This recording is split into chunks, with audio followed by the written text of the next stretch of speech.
Hi friends, అందరికీ నా హృదయపూర్వక నమస్సుమాంజలిలు. ధ్యానులు అడిగిన ప్రశ్నలకు పత్రిజీ మాస్టర్ సమాధానాలు. దేవుడు ఎక్కడా? సర్వం కిల్విదం బ్రహ్మ, అంటే ఈ ఉన్నదంతా దైవమే. అందుకే నేను నా కంటికి కనిపించే జీవ దేవుళ్ళందరినీ కొలుస్తుంటాను. మరి ప్రతి ఒక్క దేవుడితో మాట్లాడుతుంటాను.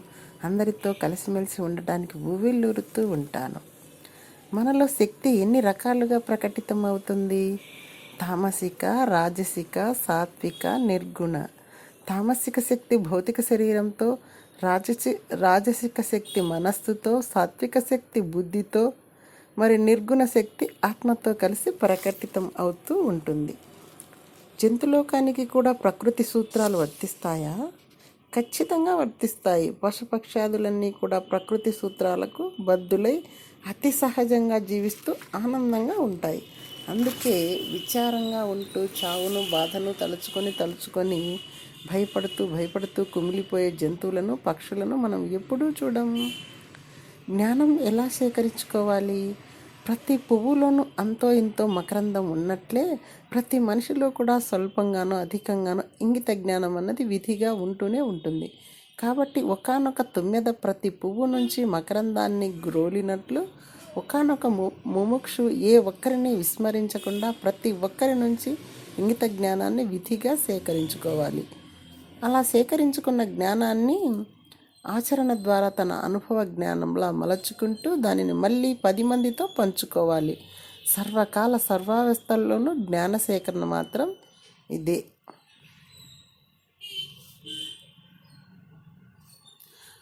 బొట్టు చేరి సముద్రం అవుతుంది కదా. అలాగే సన్యాసం అంటే ఏమిటి? సమ్యక్ అంటే సరి అయిన, న్యాసం అంటే త్యజించటం. సమ్యక్ ప్లస్ న్యాసం సన్యాసం.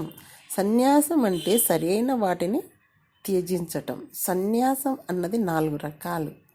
మర్కట సన్యాసం, చిన్ని కారణాలకే సన్యాసాలుగా మారి ఉన్న సంసారాన్ని వదిలిపెట్టేయడం మర్కట సన్యాసం. ఇది శూద్ర సన్యాసం. మరి ఇలాంటి వారు కొన్ని రోజులకు మరొక సంసారంలో తగులుకుంటూ ఉంటారు.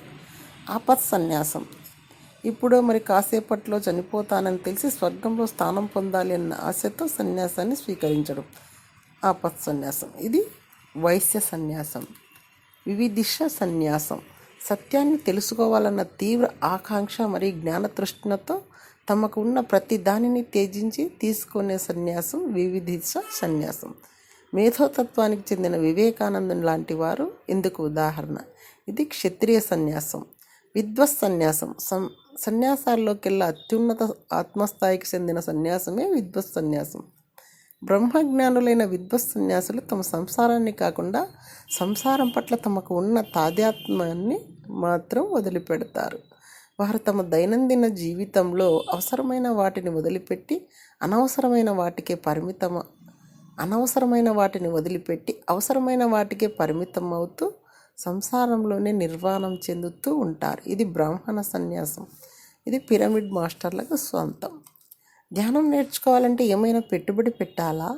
పెట్టాలి. పెట్టుబడి అంటే ఇన్పుట్. 24 గంటల్లో కొంత సమయాన్ని ప్రత్యేకంగా ధ్యానం కోసం పెట్టుబడిగా పెట్టాలి. ఒక వ్యాపారంలో ఇన్పుట్ని బట్టే లాభం ఉన్నట్లు మనం పెట్టుబడిగా పెట్టే సమయం అదే ఇన్పుట్ని బట్టే మనకు ధ్యాన ఫలితం అనే లాభం ఉంటుంది. శాస్త్రం అంటే ఏమిటి? ఏ పని చేస్తే ఏ ఫలితం వస్తుందో, ఏ కారణం ఏ పరిణామంగా మారుతుందో కూలంకషంగా విశదపరిచేదే శాస్త్రం. మీ జీవితాన్ని ధ్యానానికే అంకితం చేశారా? క్రికెట్ ఆటకు కూడా అంకితం చేశాను. మొన్న మ్యాచ్ అంతా చూశానుగా. నా జీవితాన్ని టీవీలోని అన్ని ఛానళ్లను చూడటానికి అంకితం చేశాను. నా జీవితాన్ని ప్రపంచ జనులందరితో స్నేహానికి అంకితం చేశాను.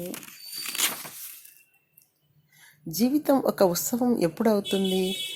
ధ్యాన జ్ఞానాదుల వలన మనకు సృష్టి యొక్క మూల సిద్ధాంతాలన్నీ అవగతం అయినప్పుడు మనకు మరి విశ్వంలో ఉన్న అనేక నక్షత్ర లోకవాసులకు మధ్య ఉన్న సంబంధాన్ని తెలుసుకోగలిగితే ఆత్మజ్ఞాన ప్రకాశం మన సొంతం అవుతుంది. ఆత్మజ్ఞాన ప్రకాశాన్ని పొందిన మనం యుక్తాయుక్త విచక్షణతో కూడి ఉంటూ మన జీవితాన్ని ప్రతి క్షణం ఒక ఉత్సవంలా జీవిస్తూ ఉంటాము.